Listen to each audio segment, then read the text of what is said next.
está em Judas 1, 2 e 3, porque é um capítulo só. Vamos ficar em pé para lermos o texto. Estará aí no telão para facilitar para os irmãos a leitura. E vamos ler bem, porque ler a palavra do Senhor deve ser assim, algo muito tocante ao nosso coração, porque é a palavra que nos transforma, é a palavra que nos edifica, é a palavra que nos faz crescer nas nossas vidas espirituais. Leiamos.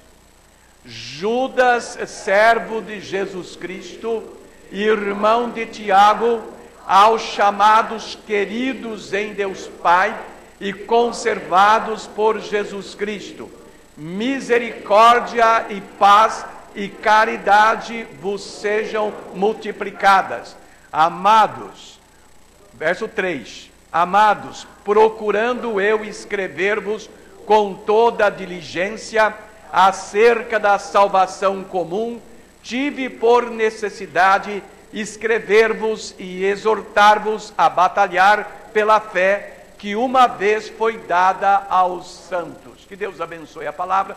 Os irmãos podem assentar-se. Provavelmente é falha minha. Na hora de passar o texto para o PowerPoint, nós talvez tenhamos tirado o verso 3 aí. Mas o texto completo da nossa meditação é Judas 1 a 3. Meus irmãos,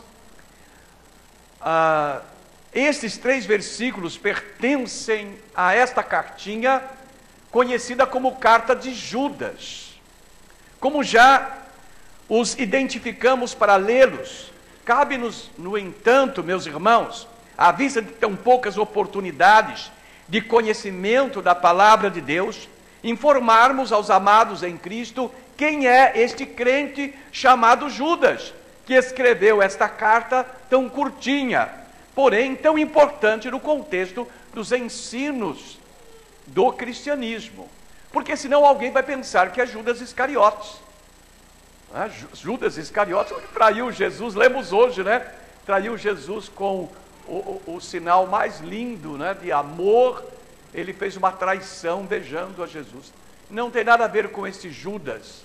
É uma outra personagem tão importante do Novo Testamento. Então Judas, como o próprio texto nos diz, ele era irmão de Tiago. Irmão de Tiago. Tiago foi o pastor da Igreja Batista de Jerusalém. Da Igreja Batista de Jerusalém. Ele era o pastor de Jerusalém, Tiago. Então, o teólogo e comentarista bíblico Donald C. Stamps, em seu comentário sobre a epístola de Judas, ele diz: Judas se identifica simplesmente como o irmão de Tiago. Versículo 1. Os únicos irmãos do Novo Testamento que têm nomes de Judas e Tiago são os 2 meio-irmãos de Jesus. Já dá para perceber quem é Judas? Lá em Mateus capítulo 13, verso 55. Não é este o filho do carpinteiro? E não se chama sua mãe Maria, e seus irmãos Tiago, José, Simão e Judas? Então Jesus tinha esses 4 irmãos. Ele tinha Maria, sua irmã, Tiago, José, Simão e Judas. Então Judas, desta cartinha que você tem aí, é Judas, meio-irmão de Jesus. Porque Judas era filho de José e Maria. Então, o meio-irmão de Jesus. Para os seus conterrâneos, eles eram os irmãos do Senhor. Em Marcos capítulo 6, verso 3, nós lemos: não é este o carpinteiro, filho de Maria, irmão de Tiago e de José, e de Judas e de Simão? E não estão aqui conosco suas irmãs? E escandalizavam-se nele. Mas estão falando de Jesus. Então diz: não é este homem aqui que tem estes irmãos? Está lá então o nome de Judas como irmão do Senhor. O mesmo Donald Stamps diz que talvez Judas mencionou Tiago porque a posição de destaque do seu irmão, sendo dirigente da igreja batista de Jerusalém, serviria para esclarecer a sua própria identidade e posição. Porque os batistas vêm de lá, viu, meus irmãos? Os batistas não vêm da reforma, não, como querem colocar aí na modernidade. Os batistas sempre foram marginalizados, sempre foram os crentes que entregavam as suas vidas a Jesus e não se misturavam, e chegaram até os dias de hoje, continuam sendo assim, bíblicos, em cima da palavra, servindo ao Senhor desta maneira. Por outro lado, meus irmãos, Norman Champlin diz que Judas era um nome comum e popular entre os judeus, o que evidencia pelo fato de que entre os próprios discípulos de Jesus havia dois com esse nome: Judas Iscariotes e Judas, filho de Tiago. Lucas 16 e seguintes. E em Atos capítulo 1, verso 13, um dos meio-irmãos de Jesus também tinha esse nome, conforme se vê em Mateus 13, 55. Vejam lá: não é este o filho do carpinteiro, e não se chama sua mãe Maria e seus irmãos Tiago e José, Simão e Judas? A forma hebraica para Judas é Jehudá, que significa louvado pelo Senhor. Louvado, o nome, o significado do nome de Judas, louvado pelo Senhor. Então, meus irmãos, dentre os meio-irmãos de Jesus, dois se tornaram apóstolos, isto é, dotados de estatura espiritual apostólica: Tiago e Judas. E este é o Judas que escreveu esta epístola, irmão de Tiago, meio-irmão de Jesus. Então nós estamos aprendendo, identificando Judas. Judas era irmão do Senhor Jesus. Ao iniciar sua carta, Judas busca se identificar como crente no Senhor.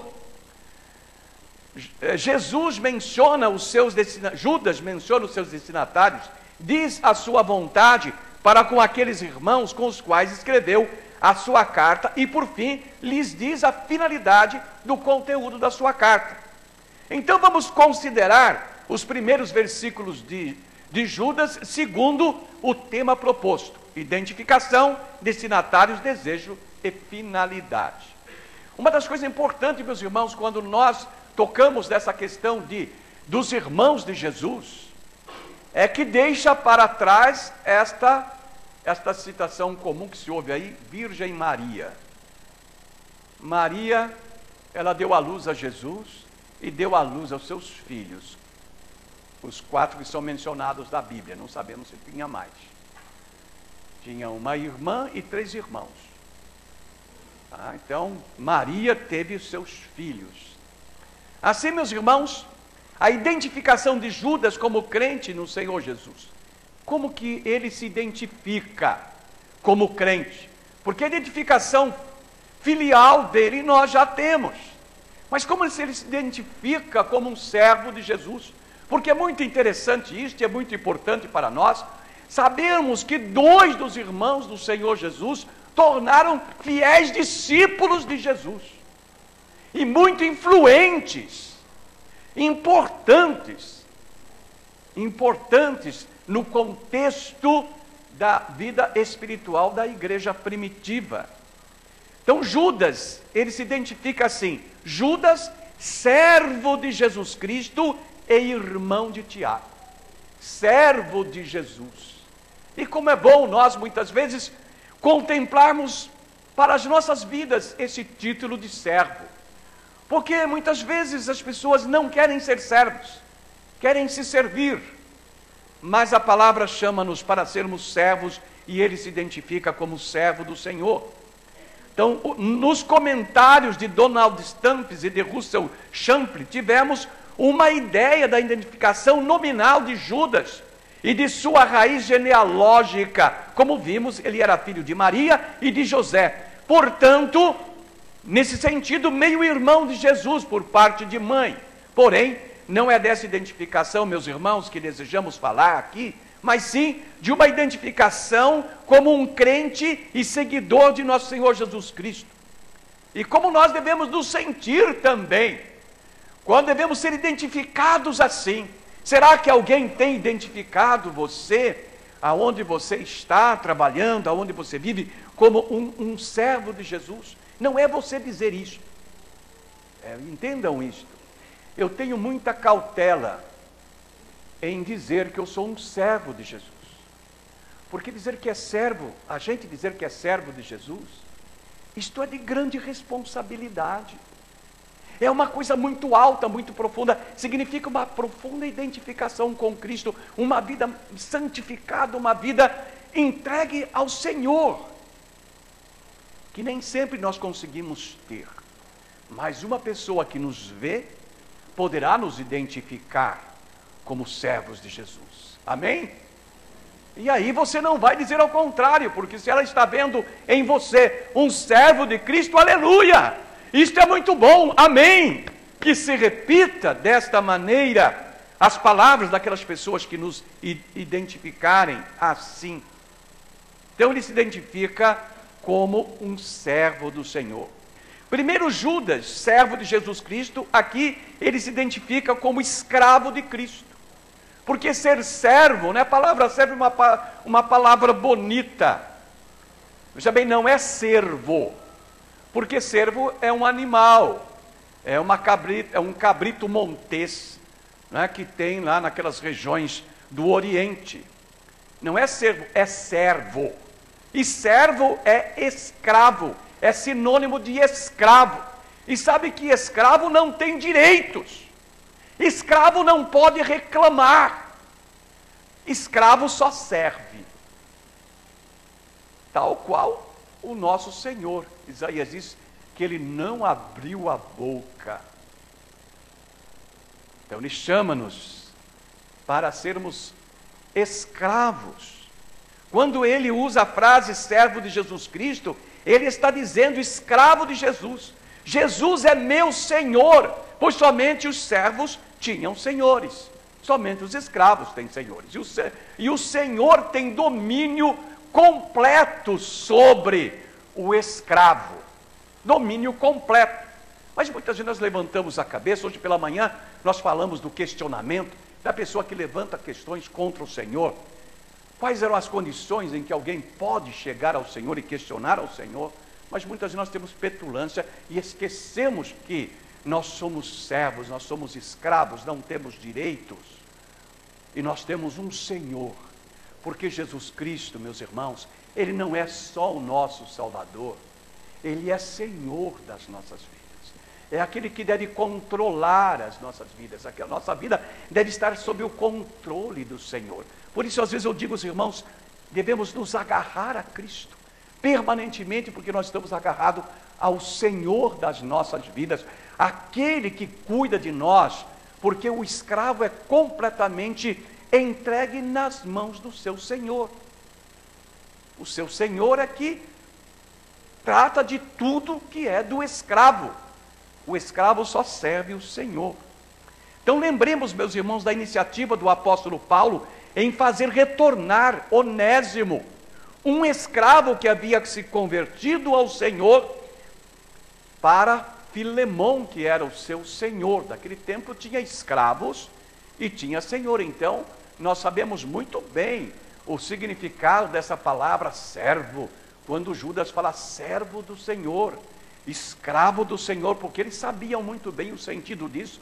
Nós não sabemos, mais que nós tenhamos estudado sobre escravatura, sobre estas coisas, sobre o domínio dos senhores, nós não sentimos isto, porque não vivemos nesta condição de escravos. Mas Filemão, ele era um senhor, diz a palavra aqui assim, ó. Todavia, peço-te antes por caridade, sendo eu, tal como sou Paulo o velho, também agora prisioneiro de Jesus, peço-te por meu filho Onésimo, que gerei nas minhas prisões. Onésimo fugiu de Filemão, e foi para Roma, encontrou Paulo lá onde Paulo residia, na casa de prisão onde ele estava, e se converteu. Mas Paulo conhecia a Filemão. Também Filemão era um filho na fé do apóstolo Paulo. E Paulo agora vai devolver Onésimo para Filemão. E ele vai escrever esta carta para que Filemão agora recebesse Onésimo, não mais como um escravo legal por lei, mas como um irmão em Cristo. Olhem só que coisa tremenda é a conversão a Cristo. Agora aquele que era um escravo de Filemão vai ser apresentado como um irmão em Cristo. E Paulo escreve assim, aí no verso 10, dizendo: peço-te por meu filho Onésimo, que gerei nas minhas prisões, o qual noutro tempo te foi útil, mas agora a ti e a mim, muito útil, eu te tornarei a enviar. E tu torna a recebê-lo, como as minhas entranhas. Eu bem quisera, diz o apóstolo Paulo, conservar comigo, para que por ti me servisse nas prisões do Evangelho. Mas nada quis fazer sem o teu parecer, para que o teu benefício não fosse como por força, mas voluntário. Porque bem pode ser que ele se tenha separado de ti por algum tempo, para que o retivesse para sempre. Não já como servo, antes mais do que servo, como irmão amado, particularmente de mim, e quanto mais de ti, assim na minha carne, como no Senhor. Assim, pois, se me tens por companheiro, recebe-o, como a mim mesmo. E se te fez algum dano, ou te deve alguma coisa, põe isso na minha conta. E Paulo tinha Paulo, da minha própria mão escrevi. Eu o pagarei, para te não dizer que ainda mesmo a ti próprio a mim te deves. Sim, irmão, eu me regozijarei de ti no Senhor. Recreia as minhas entranhas no Senhor. Isto é, recebe Onésimo com alegria no coração, não mais como um escravo, mas agora como irmão. É a transformação que faz o Evangelho. Nós somos muitas vezes escravos do pecado, né? Aqueles que se converteram. Nós glorificamos a Deus aqueles que nasceram no Evangelho, que não precisaram passar pelas agruras da vida e se converteram na sequência das suas vidas. Mas aqueles que passaram, que vieram do mundo, que não conheciam a Cristo e receberam a conversão a Cristo Jesus, aquela transformação, aquela mudança, eles sabem muito bem o que é ser escravo do pecado e ser agora liberto do pecado para uma vida maravilhosa, para uma vida com o Senhor. Então Paulo está escrevendo para Filemão a respeito de Onésimo, que era um escravo, para que nós soubéssemos, né, claramente o significado deste termo usado por Judas, servo de Jesus Cristo. E nós devemos desejar ardentemente ser escravos de Jesus verdadeiramente, fazer as coisas para o Senhor, não para nós, mas para o Senhor, nosso Deus, nosso Senhor. Então, meus irmãos, antes da conversão a Cristo, um era escravo fugido do seu Senhor. Após a conversão, ambos, tanto um como o outro, se tornaram juntamente servos de Jesus. Aquele que era Senhor tornou-se escravo de Cristo. E o escravo continuou agora a ser escravo, mas não dele mais, mas de Jesus. Foi liberto da escravidão do seu Senhor para ser escravo de Jesus, juntamente com aquele que era o seu Senhor, né? Diríamos legalmente, pelas leis daquela época. Assim foi que Judas se identificou aos irmãos. Judas, servo de Cristo. Judas, escravo de Jesus. E Jesus, nós bem sabemos pelas Escrituras, era irmão de Judas. Este é um testemunho maravilhoso para nós, quando nós temos aquele que nasceu na mesma casa de Jesus, que conhecia pessoalmente Jesus, conviveu, tornou-se um servo dele. Isso é o reconhecimento da divindade de Cristo, da realidade da vida de Jesus. Judas é um testemunho ardente para nós da deidade de nosso Senhor Jesus Cristo, porque ele se tornou um servo de Jesus. E isto depois que Jesus ressuscitou dentre os mortos e subiu aos céus. Esta identificação, meus amados, deve se dizer muito para nós. Devemos igualmente a Judas nos sentir escravos de Cristo, tendo a Cristo como Senhor de nossas vidas. O escravo é aquele que perde absolutamente a vontade própria e dá a total absorção de sua personalidade para outro. Não tem direitos, privilégios e vontade própria. Esse é o escravo. Esse é o servo. Assim, o ser alguém escravo de Cristo indica dedicação absoluta, total outorga da alma aos seus cuidados. Ser servo, neste sentido, subentende um serviço totalmente consagrado, pois um escravo, acima de tudo, deveria trabalhar para o seu senhor, e trabalhar bem, porque o senhor tinha domínio, inclusive, de morte sobre o escravo. Não era punido por lei se matasse o escravo, era como se matasse um animal qualquer. Então o escravo sempre trabalhava muito bem para o seu senhor, para receber o agrado do seu senhor, os cuidados do seu senhor, não ser levado lá no poste para levar surras e chibatadas e essas coisas mais. Então esse é o espírito do bom escravo, né? Do escravo que compreende que é realmente escravo e que está ali para servir. É assim que nós devemos nos sentir em relação ao nosso Senhor Jesus Cristo, porque nós temos um Senhor extraordinário, um Senhor cheio de amor, um Senhor que se agrada de nós, um Senhor que deu a vida por nós. Jesus deu-se por nós, e por isso Ele é o nosso Senhor, e nós temos alegria de servir a Jesus como Judas o teve, de coração aberto. De coração aberto, ele servia assim ao Senhor. E deixou para nós, meus irmãos, esta carta maravilhosa que nós temos em nossas mãos. E, em segundo lugar, nós temos destinatários da carta de Judas, aos quais a carta foi escrita. Porque uma carta sempre tem destinatário. A gente faz as cartas, manda. Eu recebi esses dias uma carta do Ministério de Casais, na minha casa. Não sei quantos receberam aí, mas a carta foi destinada. Eu recebi a carta, eu li a carta e respondi, com a minha presença no encontro, a carta que foi me enviada. Uma carta tem destinatário. E nós precisamos entender isso, que as cartas escritas, elas tinham destinatário. Estas cartas que nós temos encerradas no Novo Testamento, elas tinham destinatário. Judas então escreveu esta carta. A quem escreveu a carta? Aos chamados, queridos de Deus Pai e conservados por Jesus Cristo. Amém, meus irmãos? Olha que gente maravilhosa. Olha que tipo de gente. Agora o seguinte, nós estamos com essa carta nas nossas mãos. Ela foi também dirigida a nós. Ela foi dirigida a mim e dirigida a cada um de vocês e dirigida a nós como todo, como um grupo. Nós estamos comentando essa carta de Judas, ela veio para nós.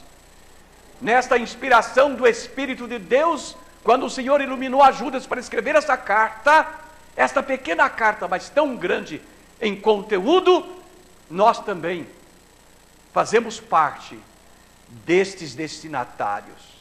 Então nós podemos dizer que nós também somos aqueles chamados queridos em Deus Pai e conservados por Jesus Cristo. Porque é o Espírito de Cristo que nos conserva neste santo e reto caminho. Não é por nós, se fôssemos na nossa vontade, nós não conseguiríamos. Quem que conseguiria vencer este mistério da iniquidade que age promovendo a promiscuidade, promovendo toda esta miséria humana que a gente tem visto nos nossos dias, né? A prostituição, a impureza moral, tudo isso, certamente que nós seríamos levados ao meio, como um rio leva aquilo que está no leito dele e arrasta. Mas o Espírito de Cristo em nós impede que esse mistério da iniquidade, citado por Paulo aos Tessalonicenses, pudesse nos arrastar também. Assim nós somos conservados. Nós somos conservados.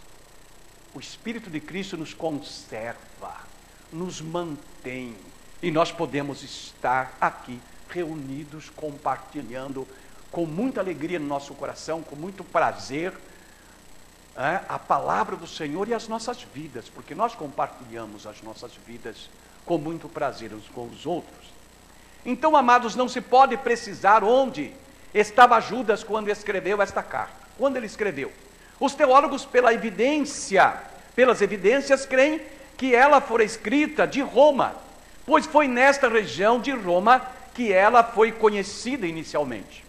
Também, da mesma maneira que não se pode precisar onde ela foi escrita, também não se pode precisar seus destinatários.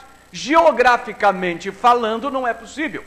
Creem os teólogos que a epístola de Judas tenha sido uma epístola de caráter universal, isto é, escrita a todos os crentes em nosso Senhor Jesus Cristo, e provavelmente ela não visava uma comunidade cristã em particular. Porém, o que notamos é que Judas identifica a quem ele envia a carta. Ele a envia aos chamados queridos de Deus, Pai, e conservados por Jesus Cristo.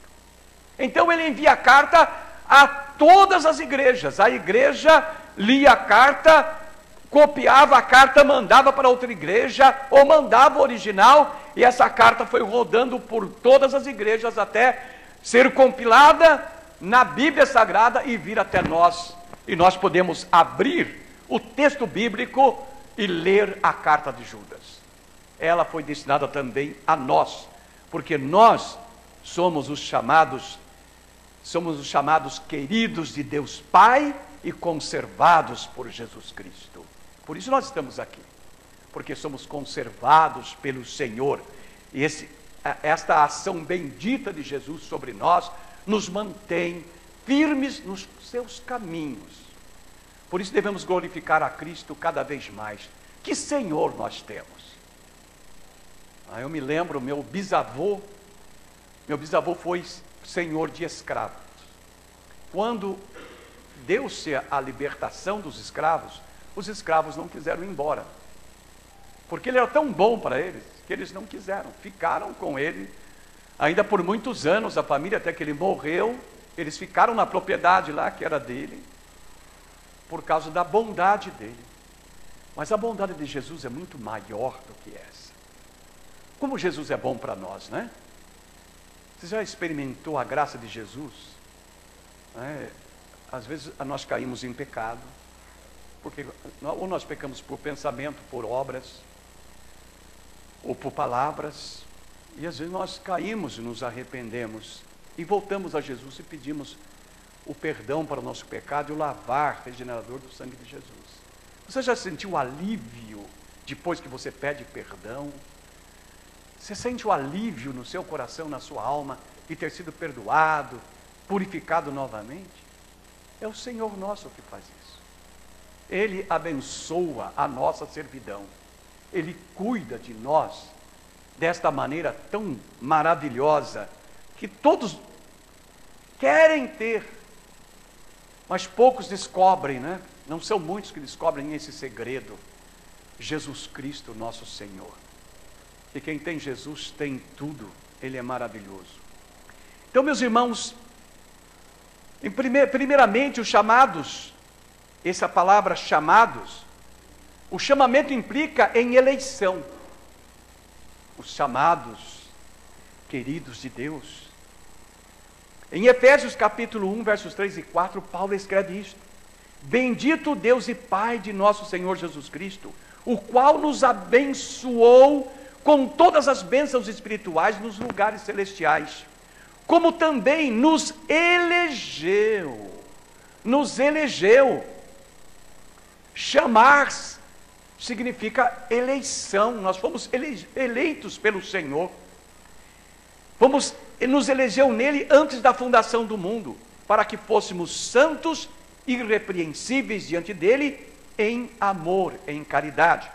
E na carta aos Romanos, capítulo 8, versos 29 e 30, mesmo Paulo diz: porque os que dantes conheceu, também os predestinou, isto é, os chamou, para serem conformes à imagem de seu Filho, a fim de que ele seja o primogênito entre muitos irmãos. E aos que predestinou, a estes também chamou. E aos que chamou, a esse também justificou. E aos que justificou, a esses também glorificou. Olha quantas coisas maravilhosas. Às vezes nós deixamos de perceber, né? Mas quando nós prestamos atenção, vemos como o nosso Senhor é maravilhoso para conosco. Ele nos predestinou, nos chamou para sermos uma preciosidade espiritual. E é o que nós somos. Muitas vezes nós não aquilatamos esse grau de qualidade espiritual que o Senhor Jesus dá para nós. Mas a palavra diz que no final de tudo ainda nós seremos glorificados. E vai ser assim mesmo. Na redenção, na consumação, no dia do arrebatamento, em que os servos do Senhor forem arrebatados da terra, quando o Senhor aparecer nos ares e nós nos reunirmos com Ele, nós estaremos transformados com corpos divinos para estar presente com o Senhor na glória, sendo assim também seres glorificados pela glória do próprio Jesus Cristo. Vocês já pensaram nestas coisas maravilhosas? Como é bom a gente ser do Senhor? Então, meus irmãos, os chamados são, portanto, eleitos de Deus, eleitos para a salvação, para a obra do Evangelho, para serem cidadãos do reino de Deus, para compartilharem da própria natureza divina de nosso Senhor Jesus Cristo. Olhem o que diz o apóstolo Pedro na sua segunda carta, capítulo 1, versículo 4. Ele diz assim: pelas quais ele nos tem dado grandíssimas e preciosas promessas, para que por elas fiqueis participantes da natureza divina, havendo escapado da corrupção que pela concupiscência há no mundo. Participar da natureza divina. E que natureza? Da natureza do Senhor Jesus. Nós participamos da natureza do Senhor Jesus. E na consumação da nossa redenção, plenamente, da plenitude. Então, segundo, irmãos, o segundo passo que nós demos aqui nesta identificação dos destinatários são aos queridos ou amados de Deus. Você já percebeu esse tratamento que Deus dá a gente? Como é bom, né? Às vezes a gente chega, alguém conversa com uma pessoa, tá bem, querido, tá bem, querida. E a pessoa se agrada desse tratamento. E nós nos agradamos quando vemos que o próprio Deus nos chama de queridos e amados dele. Os crentes na Escritura do Novo Testamento são comumente intitulados queridos ou amados de Deus, porque sobre os crentes, acima de todos os homens, o amor de Deus tem sido derramado. Deus derrama do seu amor sobre nós, porque nós temos uma identificação com o nosso Deus através de Jesus Cristo. E esse amor de Deus é a base de todo o bem-estar espiritual deles. Pois Deus é amor, e tudo o que Ele faz é para benefício do homem pecador, buscando a sua restauração.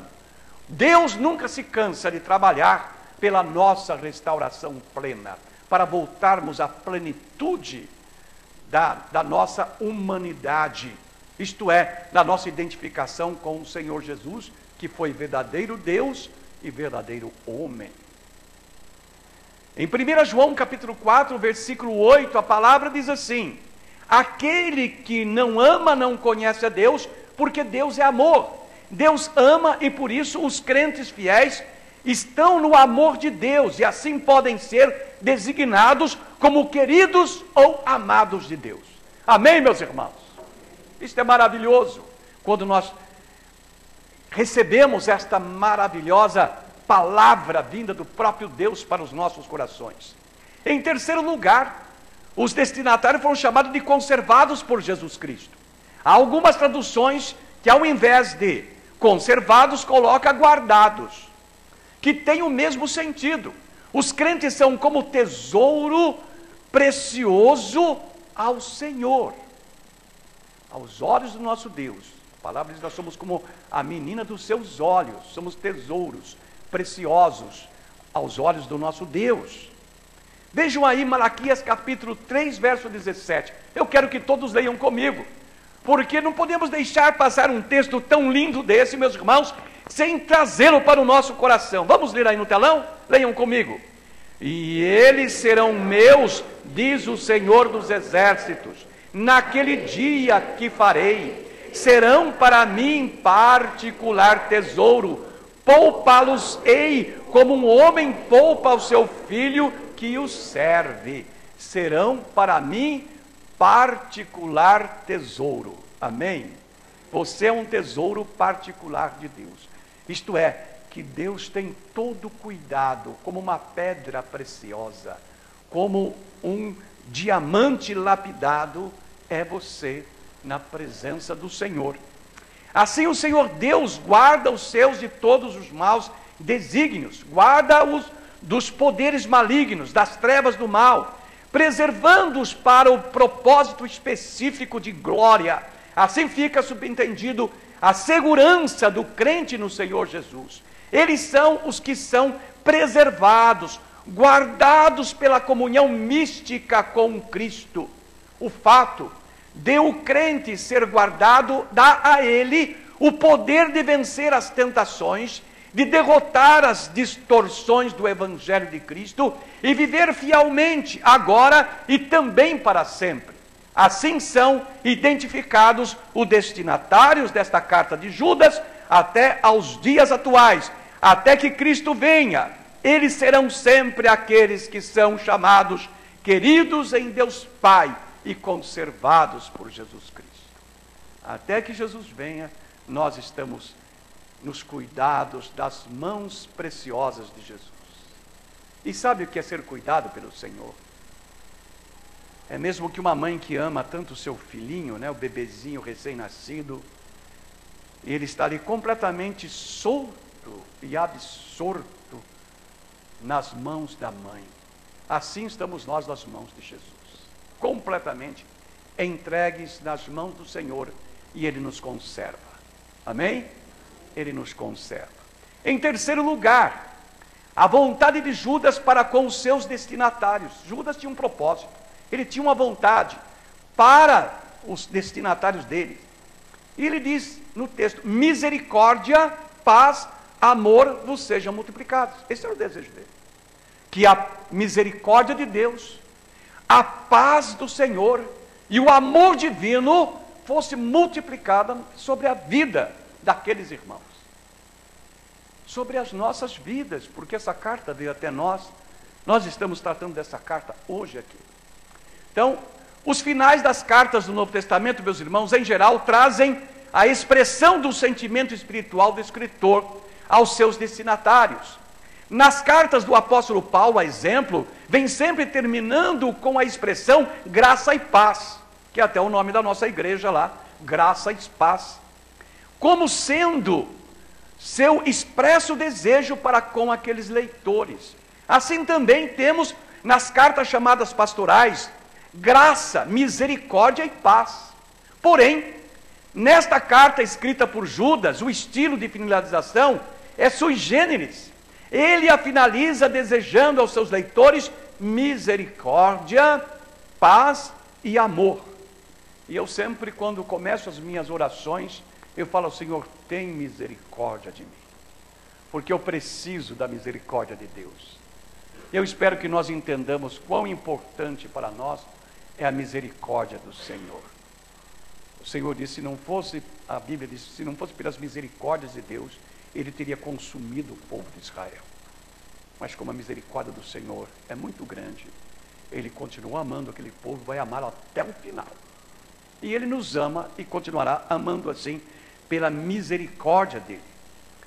Então, sendo Judas um crente no Senhor, ministro de Cristo, está finalizando, esta finalização, melhor dizendo, é uma oração por seus leitores, onde ele expressa o seu desejo de bênçãos para eles, de misericórdia, de paz, de amor, tudo isto da parte de Deus para com eles. Misericórdia. O que vem a ser a misericórdia? Misericórdia, a misericórdia salva. A misericórdia retém o julgamento, abre o caminho para a graça, e esta derrama as bênçãos sobre os crentes. Isto é misericórdia de Deus. Nós somos salvos pela misericórdia de Deus. Nós estamos aqui pela misericórdia do Senhor. Nós podemos assimilar tudo que o Espírito de Deus está comunicando pela misericórdia do Senhor. Porque se não fosse a misericórdia de Deus, aonde nós poderíamos estar nesse momento? Sabe lá. Na segunda carta de João, capítulo 1, verso 3, o apóstolo amado de Jesus diz assim: graça, misericórdia, paz da parte de Deus Pai e do Senhor Jesus Cristo, o Filho do Senhor Jesus Cristo, o Filho e o Pai seja convosco, na verdade, em amor. A paz. Ter paz é bênção de Deus. Romanos 1,7.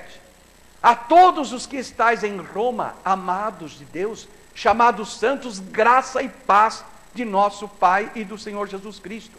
É a paz que tem sua fonte em Deus. Não é simplesmente paz do mundo, mas paz que Deus dá, paz que pertence a esta frase de Jesus, que está em João capítulo 14, verso 27, aonde o Senhor Jesus diz assim: deixo-vos a minha paz vos dou, não vou lá dou como o mundo a dá, não se turbe o vosso coração, nem se atemorize. Esta paz que encoraja, esta paz que nos fortalece, esta paz que nos dá tranquilidade e vigor interior para vencermos todos os apertos da nossa vida, é a paz do Senhor Jesus. Então essa paz consiste em harmonia íntima, proporcionada pela virtude de Deus no crente. O amor ágape é o amor que desejado aqui por Judas aos irmãos em Cristo. Esse amor tudo transforma, e estabiliza a alma para poder gozar a paz de Deus, que excede a todo entendimento. Então este era o desejo dele, não é? A vontade de Judas, uma vontade maravilhosa, que todos tivessem essa vontade, uns para com os outros, que coisa maravilhosa. E nós devemos pedir que esta influência divina, ela resida em nossos corações o quanto mais possível, para que nós possamos também ter um desejo semelhante ao desejo de Judas, que Deus derrame sobre todos misericórdia, derrame paz, amor, e isso de uma maneira multiplicada. Em quarto lugar, a finalidade do conteúdo da carta, porque a carta tem uma finalidade, o que se escreve tem uma finalidade, esta mensagem tem uma finalidade, é tocar no coração dos irmãos, esta graça que nós recebemos ao nos submetermos a Jesus como escravos de Jesus. Toda a bênção que decorre desta nossa atitude. Então, na finalidade do conteúdo da carta, o texto diz lá para nós: amados, procurando eu escrever-vos com toda diligência acerca da salvação comum, tive por necessidade escrever-vos e exortar-vos a batalhar pela fé que uma vez foi dada aos santos. Então, meus irmãos, ele tinha esta finalidade. Ele estava escrevendo um assunto e depois ele diz: olha, tudo isto é para que vocês possam batalhar pela fé que uma vez foi dada aos santos. E nós precisamos batalhar mesmo, nesse tempo muito mais. nesse século 21, muito mais, que você tem que se fortalecer no Senhor e se firmar na doutrina. Eu fiquei muito feliz quinta-feira, quando quase encheu todo esse lado aqui na quinta-feira de gente aqui. Que maravilha, vindo buscar a palavra.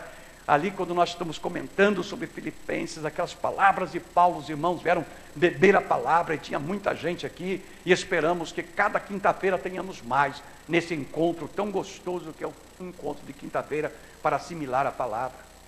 Meus irmãos, notoriamente temos que Judas desejou escrever aos irmãos sobre a salvação comum em primeiro lugar. Porém, as circunstâncias do momento fizeram com que ele desse um outro rumo aos seus escritos para os irmãos.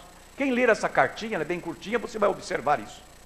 E esse outro rumo foi a exortação a batalhar pela fé, batalhar na defesa da fé. Existe até uma revista chamada A Defesa da Fé, extraordinária, para a gente ler e crescer e firmar-se na nossa doutrina. Então, essa defesa da fé que fora dada aos crentes. E certamente que tivéssemos que escrever hoje uma carta, a defesa da fé certamente seria parte preponderante dessa carta. Pois as heresias e as vãs subtilezas estão aí a desafiar a sã doutrina. Nos dias de Judas, infiltraram nas igrejas falsos mestres.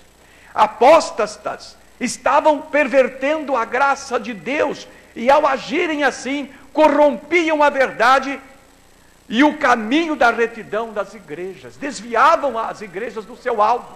E hoje nós estamos vendo isso claramente, que se pregam as coisas materiais, não se pregam a necessidade da transformação do ser humano, da conversão a Cristo, da sua mudança para uma vida nova com Jesus, porque a palavra diz: se alguém está em Cristo, nova criatura é, as coisas antigas já passaram, eis que se fizeram novas todas as coisas. É a transformação, é a conversão, é o toque divino, é a mudança na vida da pessoa para ser uma nova criatura, uma criatura que se identifica com o Senhor. É só mesmo na palavra que o escravo se identifica com o seu Senhor. Nós nos identificamos com o nosso Mestre Jesus Cristo. É a grande bênção. Amém? Nós não estamos separados. Ele não nos coloca na senzala. Ele nos coloca na mesa dele, junto com ele.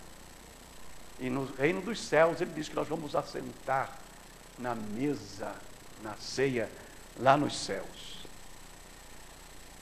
O verso 4 de Judas diz: porque se introduziram alguns que já antes estavam escritos para este mesmo juízo, homens ímpios que convertem em dissolução a graça de Deus e negam o Deus único dominador, Senhor nosso Jesus Cristo. Judas os acusa, inclusive, de impureza sexual. Ele diz: e tudo também estes, semelhantemente adormecidos, contaminam a sua carne, e rejeitam a dominação, e vituperam as dignidades. Estes são murmuradores, queixosos da sua sorte. Olha aí, meus irmãos, nunca se identifique com isso, porque é uma reclamação dura aqui de Judas, daqueles que estavam contaminando a igreja. Estes são murmuradores, queixosos da sua sorte, andando segundo as suas concupiscências, cuja boca diz coisas muito arrogantes, admirando as pessoas por causa do interesse, os quais vos diziam que no último tempo haveria escarnecedores que andariam segundo as suas ímpias concupiscências, líderes liberais como Caim. Versículo 11, ele diz: ai deles, porque entraram pelo caminho de Caim e foram levados pelo engano do prêmio de Balaão e pereceram na contradição de Coré. Cobiçosos como Balaão, rebeldes como Coré, arrogantes, enganosos, sensuais, causadores de divisões. Então ele escreve para afirmá-los na fé e enfrentar estes que estavam contaminando a igreja.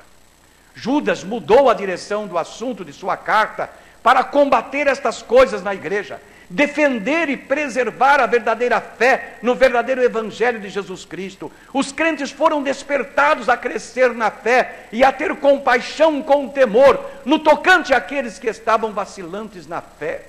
Versículos 20 até o verso 23, ele diz assim: mas vós, amados, ele está falando aos fiéis da igreja, àqueles que estão seguindo a Cristo com todo amor, com toda a dignidade, edificando-vos a vós mesmos sobre a vossa santíssima fé, orando no Espírito Santo.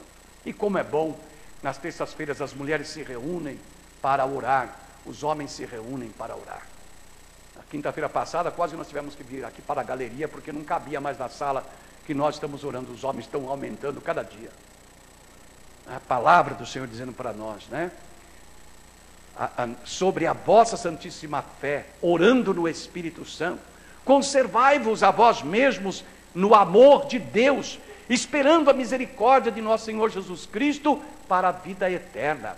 Apiedai-vos de alguns que estão duvidosos, salvai alguns, arrebatando-os do fogo, tende deles misericórdia, com temor, aborrecendo até a roupa manchada da carne.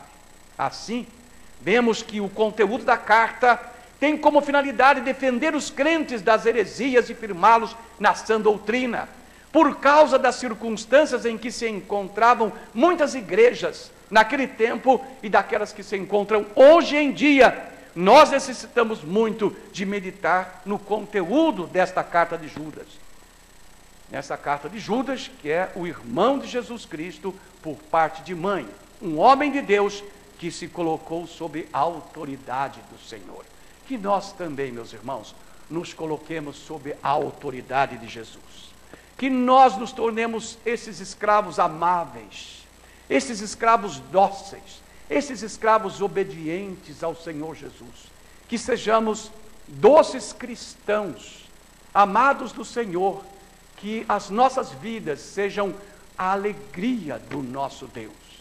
Que nós possamos então agir dessa maneira e defender a nossa fé e ter uma vida nas mãos do Senhor, porque Ele é o nosso Senhor, um Senhor que nos ama, um Senhor que cuida de nós, um Senhor que nos protege, um Senhor que nos conserva, o Senhor que está conosco a todo momento.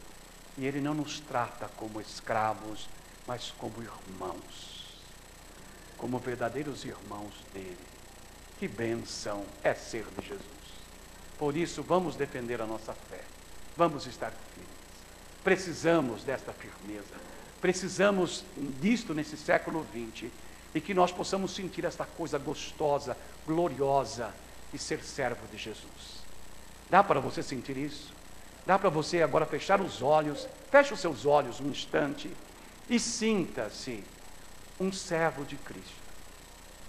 Perceba a presença de Jesus perto de você, as mãos delicadas do Mestre, a voz suave de Jesus, dizendo a você: eu te amo, eu te guardo, eu te conservo, eu estou sempre na tua vida, para a tua salvação e glória. Amém, meus irmãos? Que bom! Vamos louvar a Deus, vamos ficar em pé e vamos cantar um cântico espiritual ao Senhor. Então, nesta noite, aplicando esta mensagem, conhecemos um pouco melhor Judas, irmão de Jesus, escritor dessa carta, e principalmente o propósito maior dele, de que nós defendamos a nossa fé. Vamos cantar o hino 138 do cantor cristão, A Lei do Senhor, porque é nesta base que nós defenderemos a nossa fé, em cima da palavra de Deus, da lei do Senhor, e que esta mensagem fique nos seus corações, que esse amor de Jesus por vocês envolvam vocês, que durante a semana vocês sintam esta graça, esta bênção, e sejam motivados novamente a se expor à palavra de Deus, porque ela é uma palavra bendita aos nossos corações. Cantemos então.